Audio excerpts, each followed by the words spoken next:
তাহলে সেকশন 56 আমরা দেখছিলাম, আমাদের কি মনে পড়ে যে এসআর অ্যাক্টের সেকশন 12 ধারা ও আরেকটা কথা বলে রাখি, আপনাদের কারো যদি মনে হয় যে আমার সাথে রাত 2টা পর্যন্ত থাকতে পারবেন এবং প্রতিদিন থাকতে পারবেন,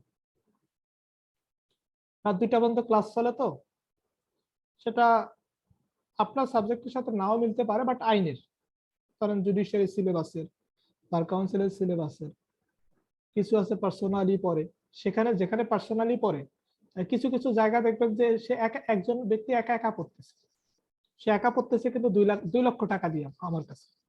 তো ওখানে যদি এরকম হয় যে কাউরে একা দেখেন, তাহলে সেখানে প্লিজ মানে যদি আসেন আর কি টোটালি কোনো কথা বলবেন না, কারণ ওই লোকটা বুঝেন তো, লোকটা তো আমার কিনে ফেলছে।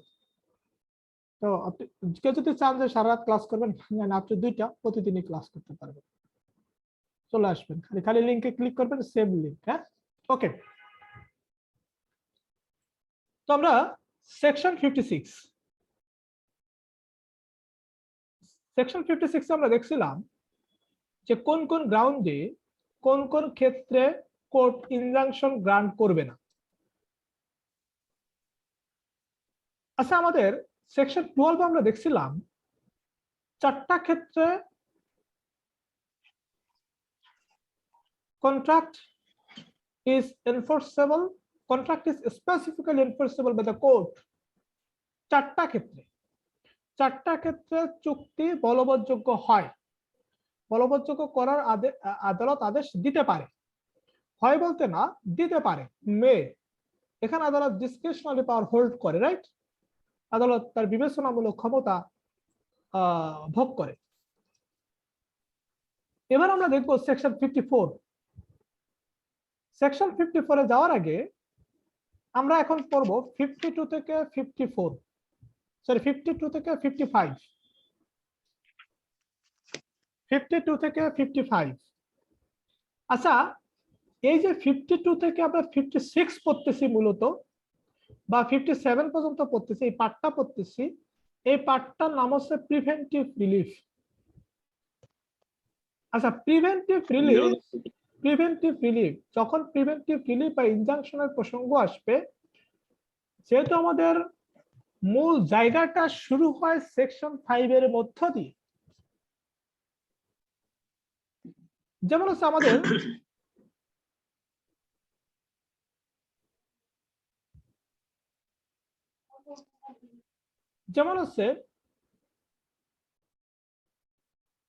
আপনাকে, আমরা যখন ধারা 42 পড়ব, সেখানে আমরা দেখব ঘোষণার কথা বলা আছে, সেখানে আমরা দেখব সুট ফর ডিক্লারেশন, ঘোষণামূলক মোকদ্দমার কথা বলা আছে। এই যে, এবং আমরা ধারা 12তে দেখছিলাম, সরি ধারা 8-এ দেখছিলাম, ধারা 8 কে আমরা পড়ছি 8, 9? না দাদা। আচ্ছা, ধারা 8টায় পড়ি। আচ্ছা, ধারা 12তে আমরা দেখলাম, ধারা 12তে কি করে, কোন কাজ করার জন্য আদালত আদেশ দেয়। ধারা 12তে আছে কোন কাজ করার জন্য।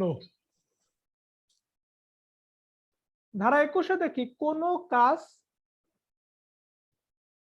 মানে এক পক্ষ চায় করাইতে, আদালত সবকিছু 21 ধারার পয়েন্টগুলো দেখে আদালত দেখতেছে যে না, এখানে চুক্তিকে এনফোর্স করা যায় না, অর্থাৎ কাজ করার আদেশ না দিয়ে। আবার ধারা 8 আমরা দেখব যে আপনি একটা সম্পত্তি থেকে বেদখল হয়েছেন, আদালত আপনাকে পজেশন দিচ্ছে, আদালত আপনাকে দখল দিচ্ছে, তাহলে আপনাকে কি করতেছে, আপনাকে সম্পত্তি ডেলিভারি দিচ্ছে। এই যে প্রত্যেকটা পয়েন্ট এই ঘোষণার মাধ্যমে যে প্রতিকার দিচ্ছে, প্রিভেন্টিভ রিলিফের মাধ্যমে যে প্রতিকার দিচ্ছে, কোন কোন ভাবে প্রতিকার দিবে এটা তো আমাদের ধারা 5-এই বলা আছে। ধারা 52 থেকে 57 টপিকটা ধারা 5-এর মধ্যেও আছে। 5-এর সি, 5C, 5-এর গতে বলছে প্রিভেন্টিভ রিলিফের মাধ্যমে। প্রিভেন্টিভ রিলিফ বলে নাই, প্রিভেন্টিভ রিলিফ শব্দটা উল্লেখ করে নাই ধারা 5-এর গতে। আচ্ছা একটু লিখেন তো 5C সমান 5C সমান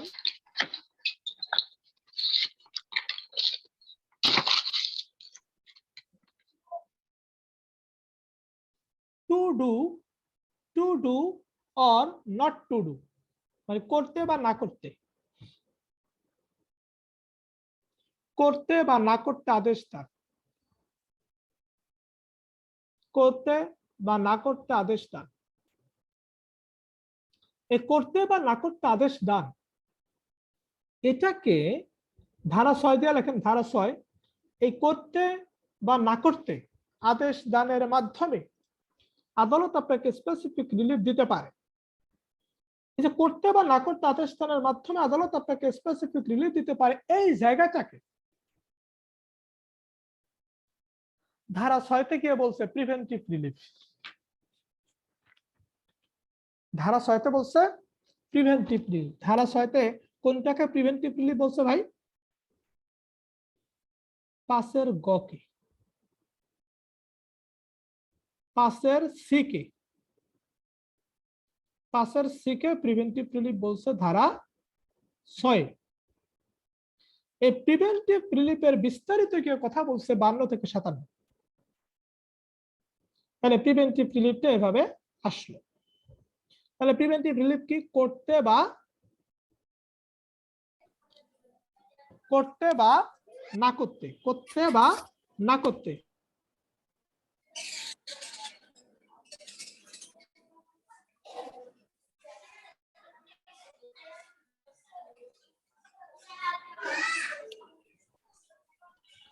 তাহলে করতে বা না করতে। এবার আমরা আসি। আচ্ছা একটু মিউট করে রাখবেন প্লিজ। করতে বা না করতে। দাদা হ্যালো। হ্যাঁ হ্যাঁ দাদা। হ্যালো ভাই। হ্যাঁ হ্যাঁ হ্যাঁ আপু।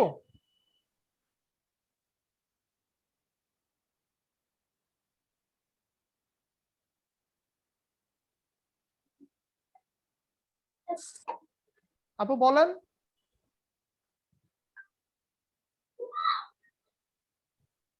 ওকে আপু নাই।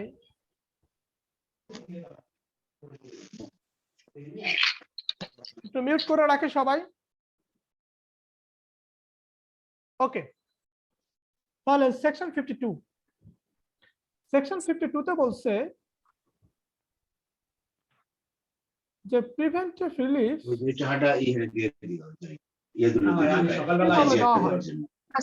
আমি বলতেছিলাম যে টাকাটা দিয়ে নিল না। প্রিভেন্টিভ রিলিফ,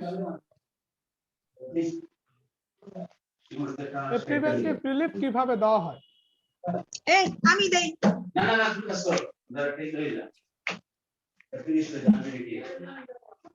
না।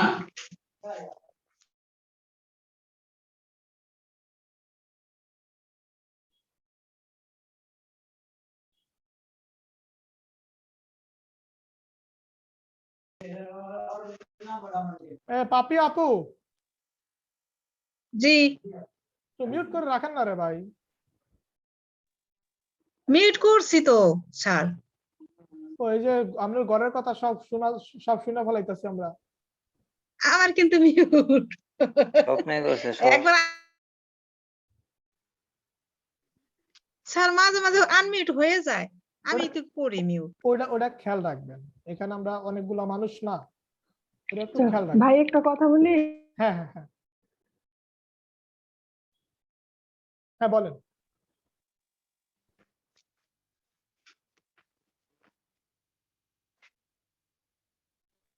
কি সমস্যা? কে বলবেন, কথা বলেন।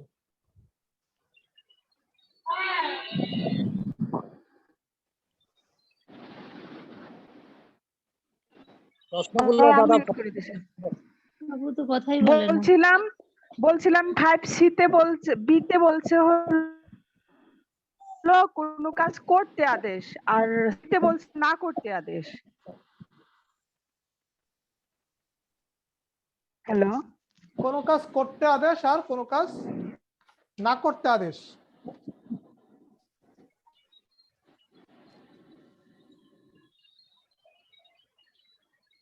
এই যে দেখছেন, আপু ভালো পড়াশোনা করে, আপু একটা জিনিস ধরে ফেলছে। আচ্ছা, তো আপু যেটা ব্যাপার, আচ্ছা আমরা চলে আসি। আচ্ছা, আপু যেটা বলছে একদম সঠিক। 5C তে বলছে না করতে আদেশ, কিন্তু আমরা প্রিভেন্টিভ রিলিফকে যদি এক্সটেন্সিভলি দেখি বিভিন্ন কেস রেফারেন্সের আলোকে, তাহলে আমরা দেখব টু ডু আর নট টু ডু একত্রে এটাকে প্রিভেন্টিভ রিলিফের মধ্যে ফালাইছে। আমাদের বই অনুসারে 5C তে বলছে not to do, not to do, but preventive রিলিফকে আমরা এক্সপ্লেন করতে পারি টু ডু আর নট টু ডু হিসেবেও। আচ্ছা, তাহলে 5C তে আমরা নট টু ডু পড়ি। তাহলে এই 5C কে প্রিভেন্টিভ রিলিফ বলছে সেকশন 6 এ। এই সেকশন 6 থেকে আমাদের সরাসরি চলে গেছে 52 থেকে 57, সরাসরি চলে গেছে 52 থেকে 57। আচ্ছা, টু ডু এবং নট টু ডু একসাথে কিভাবে সেটা আমরা দেখব। সেকশন 52, সেকশন 52, সেকশন 52 তে বলছে যে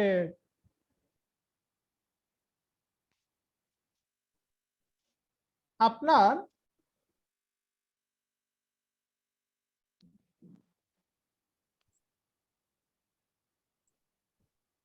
কোন একটা কাজ করার জন্য, আপনার কোন একটা কাজ করার জন্য ধরেন বাধ্যবাধকতা আছে। আপনার কোন একটা কাজ ম্যান্ডেটরিলি করতে হবে। আপনি যেন সেই কাজটা করেন, খেয়াল করবেন, আপনি যেন সেই কাজটা করেন, সেই কাজটা করেন এবং সেই কাজটা করা থেকে সরে না আসতে পারেন। অর্থাৎ সেই কাজটা করার জন্য আপনাকে বাধ্য করা এবং বলা আপনি সেই কাজটা করবেন, এই কাজটা থেকে সরে আসবেন না, এটা হচ্ছে টু ডু। এটাকে বলছে ধারা 55 আলোকে ম্যান্ডেটরি ইনজাংশন। ইনজাংশন বিষয়টাই প্রিভেন্টিভ রিলিফের মধ্যে পড়ে। এই কারণে আমরা প্রিভেন্টিভ রিলিফকে ব্যাখ্যা করতে গিয়ে টু ডু আর নট টু ডু বলি। কিন্তু যেহেতু যেহেতু স্পেসিফিক্যালি 5C কে ধারা 6 তে প্রিভেন্টিভ রিলিফ বলছে, সো আমাদের স্কোপ নাই। আমরা প্রিভেন্টিভ রিলিফকে টু ডু দ্বারা ব্যাখ্যা করতে পারবো না, বাট ম্যান্ডেটরি ইনজাংশনের মাধ্যমে, বাধ্যতামূলক নিষেধাজ্ঞা একটা ব্যাপার আছে না 55-তে, সেটার মাধ্যমে আমরা টু ডু আর হচ্ছে টেম্পোরারি পারপেচুয়াল ইনজাংশনের মাধ্যমে নট টু ডু, এই তিনটার কম্বিনেশনে আমরা প্রিভেন্টিভ রিলিফকে বলতে পারি টু ডু আর নট টু ডু। এই 5C 6 এবং হচ্ছে 55 আলোকে। ওকে, সেকশন 52, এবার আমরা আমাদের মূল পড়ায় যাই। সেকশন 52, সেকশন 52 বলছে যে এই যে প্রিভেন্টিভ রিলিফটা কিভাবে দেওয়া হয়। প্রিভেন্টিভ রিলিফটা দেওয়া হয়েছে টেম্পোরারি অর পারপেচুয়াল ইনজাংশনের মাধ্যমে। আমরা অনেকে পার্মানেন্ট ইনজাংশন বলি, আসলে পার্মানেন্ট শব্দটা আমাদের বইতে লিখে নাই, বাট লিখলেও ভুল নাই, লিখলেও ভুল নাই, কারণ বিভিন্ন কেসে সুপ্রিম কোর্ট, ইন্ডিয়ান কোর্ট যাদেরকে আমরা ফলো করি, ওখানে পার্মানেন্ট শব্দটা উল্লেখ করছে, সো প্রবলেম নাই। আচ্ছা, সেকশন 52 তে বলছে টেম্পোরারি আর পারপেচুয়াল ইনজাংশন স্থায়ী আর অস্থায়ী নিষেধাজ্ঞার মাধ্যমে প্রিভেন্টিভ রিলিফ দেওয়া যায়। এবং এই টেম্পোরারি এবং পারপেচুয়াল ইনজাংশনের মধ্যে ডেফিনিশনগত পার্থক্যটা কি, সময়গত পার্থক্যটা কি, সংখ্যাগত পার্থক্যটা কি, এটা বলছে 53 তে। সেকশন 53 এর মূল কথা হচ্ছে টেম্পোরারি ইনজাংশন কি আর হচ্ছে পারপেচুয়াল ইনজাংশন কি। পারপেচুয়াল ইনজাংশন একবার হয়, আর টেম্পোরারি ইনজাংশন অসংখ্যবার হতে পারে, অনেকবার হতে পারে। ধরেন আমার পুকুরে আপনি পানি ব্যবহার করবেন না, করতে পারবেন না, এই মর্মে আমি আদালতের কাছে ইনজাংশন চাইলাম। আদালত কি করলো? আদালত কি ফাইনাল একটা জাজমেন্ট দিবে। ফাইনাল জাজমেন্টের সাথে বলে দিল যে আপনি কোনোদিন এই পুকুরের পানি ব্যবহার করতে পারবেন না, কোনোদিন, কোনোদিন, পার্মানেন্টলি মানে পারপেচুয়ালি। তাহলে এটা মামলার প্রেক্ষাপটের উপর নির্ভর করবে।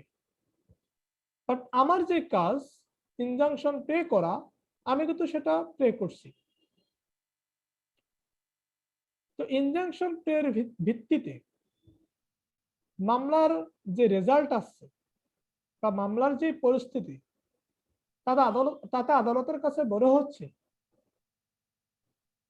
যে এখানে বিবাদী কোনোদিন যেন না আসতে পারে, এই পুকুরের পানি বিবাদী যেন কোনোদিন পান না করতে পারে, এই পুকুর থেকে যেন পানি, অর্থাৎ অর্থাৎ মামলার রায়ের সাথে পার্মানেন্টলি বলে দিবে, এটা আর কোনো পরিবর্তন হবে না। যেটা আপিল রিভিউ রিভিশনের বিধান থাকে তাইলে পরিবর্তন হলে হবে, কিন্তু এটা রায়ের সাথে সাথে বলে দিবে। ওকে, আমরা রায় বলতে আলটিমেটলি কোনটাকে বুঝি? আপিল, রিভিশন, রিভিউ সব কিছু নিষ্পত্তি হওয়ার পরে যেটা ফাইনালি হয় সেটা, ঠিক না? এই সব কিছু ফাইনালি সলিউশন হওয়ার পরে একটা সমাধান আসবে, আদালত দিবে, একটা রায় দিবে, ফাইনাল জাজমেন্ট দিবে। সেই ফাইনাল জাজমেন্টের সাথে পারপেচুয়াল ইনজাংশন দেওয়া হয়, মানে পারপেচুয়াল ইনজাংশন দিবে বা দিবে না। অর্থাৎ কয়বার দেওয়া হয়? একবার। কখন দেওয়া হয়? রায়ের সাথে, জাজমেন্টের সাথে। এবার টেম্পোরারি ইনজাংশন, সাপোজ এরকম হলো আজকে মামলাটা শুরু হলো, কালকে টেম্পোরারি ইনজাংশন শুরু হতে পারে, টেম্পোরারি ইনজাংশন গ্রান্ট হতে পারে যে 1 মাসের জন্য, 2 মাসের জন্য, অথবা বলতে পারে যে আপ টু ফার্দার হিয়ারিং, পরবর্তী শুনানি পর্যন্ত, অথবা বলতে পারে যতদিন না পর্যন্ত এই মামলাটা নিষ্পত্তি হবে ততদিন পর্যন্ত, যতদিন না পর্যন্ত রায় ঘোষণা হবে। তার মানে হচ্ছে যে কোনো সময় মামলার শুরু থেকে শেষ পর্যন্ত, মামলার শুরু থেকে ফাইনাল জাজমেন্টের আগ পর্যন্ত যে কোনো সময়, যে কোনো সময়ের জন্য, মানে মানে টাইম কম হোক বেশি হোক, 1 দিন হোক, 2 দিন হোক, 1 সপ্তাহ, 15 দিনই হোক, মানে টেম্পোরারি ইনজাংশন গ্রান্ট হতে পারে। তার মানে আমরা যদি সময়গত পার্থক্য তৈরি করি তাহলে টেম্পোরারি ইনজাংশনের সময়সীমা হয় সর্বোচ্চ মামলার শুরু থেকে শেষ পর্যন্ত, মানে মামলা রায় পর্যন্ত। পারপেচুয়াল ইনজাংশনের সময় হয় মামলা রায় থেকে, রায়টা যতদিন পর্যন্ত ভ্যালিড থাকবে, রায় তো রায় পার্মানেন্ট, রায় তো আর পরিবর্তন হয় না, ঠিক না? সেই পর্যন্ত তার সংখ্যা কত? টেম্পোরারি ইনজাংশন অনেক হতে পারে, অনেকবার হতে পারে, আর পারপেচুয়াল ইনজাংশন একবারই হয়। এবং তাহলে কখন দেওয়া হয়? একটা হচ্ছে ফাইনাল জাজমেন্টের আগে টেম্পোরারি ইনজাংশন, আর একটা হচ্ছে ফাইনাল জাজমেন্টের সাথে। তো সেকশন 53 এবং সেকশন 53 তে টেম্পোরারি ইনজাংশন আর পার্মানেন্ট ইনজাংশনের মধ্যে এই পার্থক্যটা মানে করে নাই, আমরা করলাম। মানে ওখানে তো জাস্ট একটা ডেফিনেশন দিছে, ডেফিনেশন থেকে আমরা এগুলো সৃষ্টি করলাম। তারপর পরীক্ষায় আসতেই পারে যে টেম্পোরারি ইনজাংশনের উপর টিকা লিখুন, শর্ট নোট। পরীক্ষা আসতে পারে শর্ট নোট পারপেচুয়াল ইনজাংশন, তখন আপনাকে রেফার করতে হবে। আচ্ছা, ধরেন আপনার পরীক্ষায় টেম্পোরারি ইনজাংশন আছে, এটার সাথে সিপিসির একটা বিষয় আছে। আচ্ছা, আপনার পরীক্ষায় পারপেচুয়াল ইনজাংশন আছে শর্ট নোট আকারে এসআর অ্যাক্ট থেকে, তখন আমরা আনসার দেব কিভাবে? এবং আনসারের জন্য আমরা ইনজাংশনকে আনসারের জন্য কতটা ধারা রেফার করতে পারি? আমরা পাঁচ পারি। 5 তো আমরা প্রত্যেকটা সেকশনে, মানে এসআর একটা প্রত্যেকটা সেকশনের জন্য আমরা 5কে রেফার করতে পারি। তারপর এখানে 6 পারি, এখানে 52 পারি, কারণ পারপেচুয়াল আর টেম্পোরারি কথাটা তো আর 52 স্যার আসতে পারে না, ঠিক না? স্যার একটা এটা তো 52 থেকেই আসছে যে প্রিভেন্টিভ রিলিফ কিভাবে দেওয়া হয়। তারপর আমাদের 53 আসছে। এরপরে আমরা 54 দেখব। তাহলে আমাদের এখানে একটা প্রশ্ন কি যে টেম্পোরারি মানে শর্ট নোট আর টেম্পোরারি ইনজাংশন, শর্ট নোট আপনার হচ্ছে পারপেচুয়াল ইনজাংশন। তারপর হচ্ছে ডিফারেন্স বিটুইন টেম্পোরারি মানে স্থায়ী অস্থায়ী নিষেধাজ্ঞার মধ্যে পার্থক্য। পরীক্ষায় দেখেন এরকম হতে পারে যে টেম্পোরারি ইনজাংশন কাকে বলে,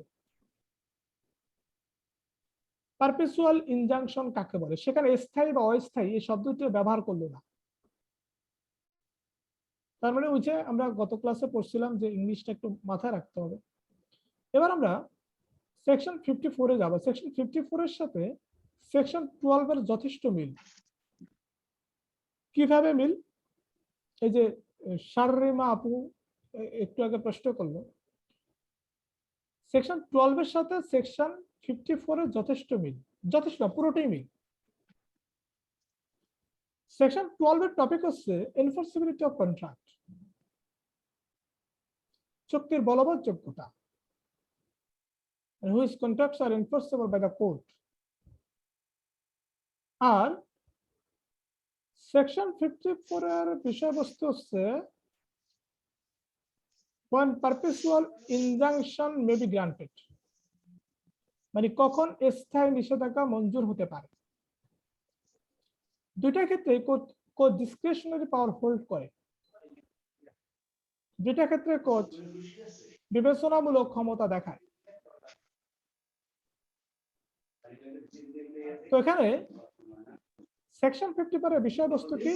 পারপেচুয়াল ইনজাংশন কখন গ্রান্ট হতে পারে, স্থায়ী নিষেধাজ্ঞা কখন মঞ্জুর হতে পারে। অর্থাৎ আমি ফার্স্ট অফ অল অ্যাপ্লাই করলাম to the court, why? For perpetual injunction. আমি ইনজাংশন চাবো,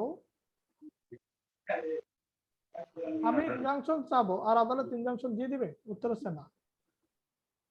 আদালত কিছু গ্রাউন্ড দেখবে, সে গ্রাউন্ডের সাথে ইনজাংশন তার গ্রাউন্ড মিলে গেলে, সে গ্রাউন্ডের সাথে ইনজাংশন তার গ্রাউন্ড মিলে গেলে আদালত কি করবে?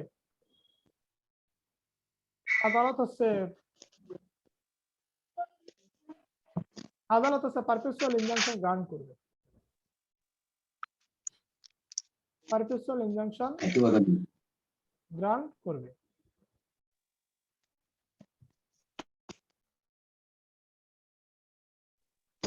তো এখানে 12 ধারাতে আমরা 4টা গ্রাউন্ড দেখছিলাম, মনে পড়ে? 12 ধারাতে আমরা 4টা অপশন দেখছিলাম। তাহলে 12 ধারায় যে 4টা গ্রাউন্ড আছে, সেই 4টা গ্রাউন্ড। তাহলে 12 ধারার গ্রাউন্ডকে আমরা 54 ধারায় কিভাবে ব্যাখ্যা করব? যেমন 12 ধারা একটা বিষয় আছে,